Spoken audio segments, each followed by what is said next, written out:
So, after wandering the streets of Little India in Perak, where I am right now, and a hearty meal, what do we see but a relic from an ancient past, also known as a toy shop. And we rarely see these nowadays, I feel. And even if we did, we wouldn't necessarily go in, right? We all have a lot of things to do.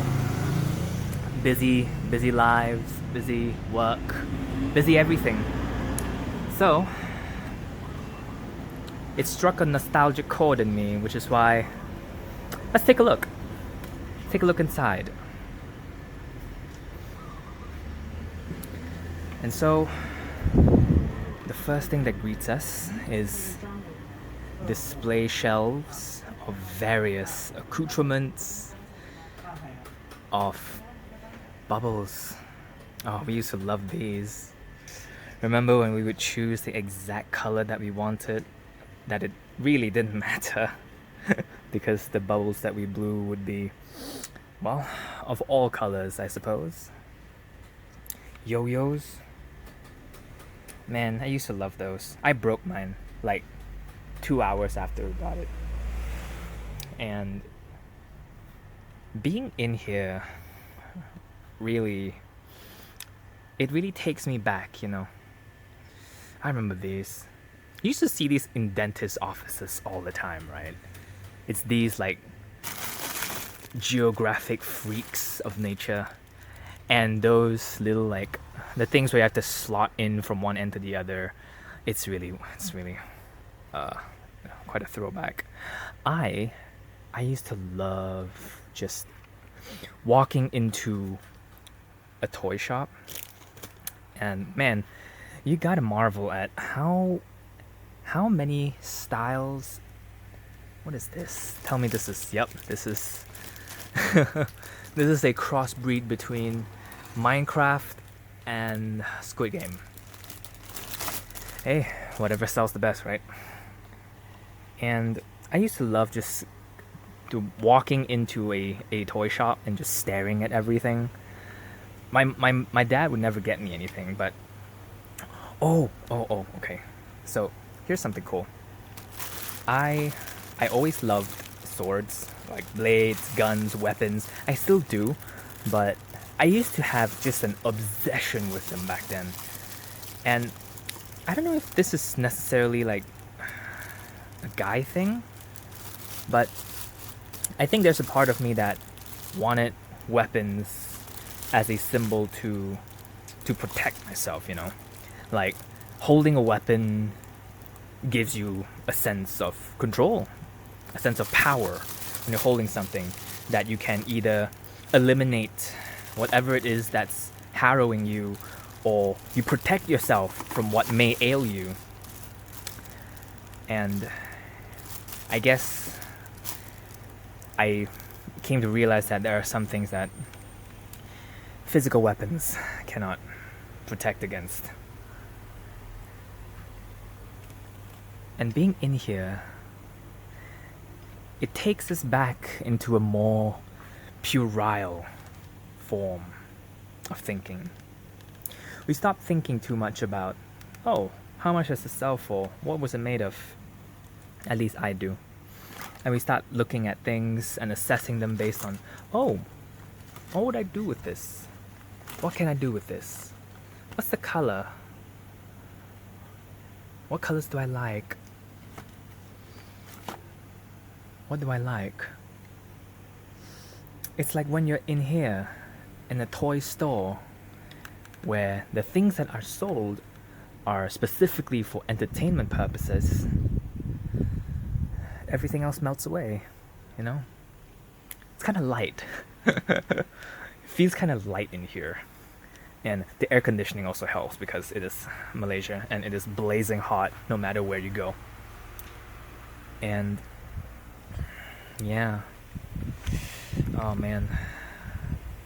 Cooking. Did I used to have a cooking set? I think I did, but I think my sisters commandeered that as soon as it was present in the household. And funny enough, I don't know, I was just thinking about how perhaps still gender specific these toys would be. Like, the weapons were for the guys and the cooking sets was for the girls, what have you. But is it really so? Or is it my own personal perceptions being injected into what isn't there? Oh man, I used to love animals. I used to love figurines, actually. Figurines and weapons. These two things. Figurines and weapons. And yeah, I just found this really cool. Like, it's a part of my childhood as it was, I suppose. Oh wait, I saw guns. Where did I see it? There. The hyper-realistic ones, I always went for the hyper-realistic weapons because I didn't want no fantasy weapons. Give me the actual, like, I wanted the weight of it, you know? When I held it, there's a heft. Like, if I could actually load it somehow to put in, like, ammunition, oh, all the better. And figurines like these. Oh, man. I used to love these. Never got any, but I used to love them. And then, I don't even know what iteration Power Rangers we're at this point. It's like, I think I stopped at like Power Rangers Dino form or something. Dino something. It was one of the dinosaurs. It was really cool. The Brachiosaurus was obviously the best. I was never really into Ultraman. Not really. I don't know. I think it was because like I could only watch it on like TV3, so it was all like Malay. And I was like, no, not doing that. And then there's your quintessential Avenger Cosmic League of Legends. God, if Captain America was in League of Legends. Well, he's kind of in something like that. It's called Marvel Rivals.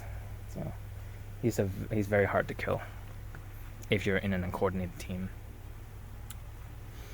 So this is a pretty small, self-contained place. But I find that it's the most unassuming. Hold that thought. Soft toys. Never had these. I know people who absolutely just lose their minds over these. And there are these that are unholy abominations that when you put in batteries, they shriek. Like, you know, like a demon would. They move around. And then they fall over, if they're lucky.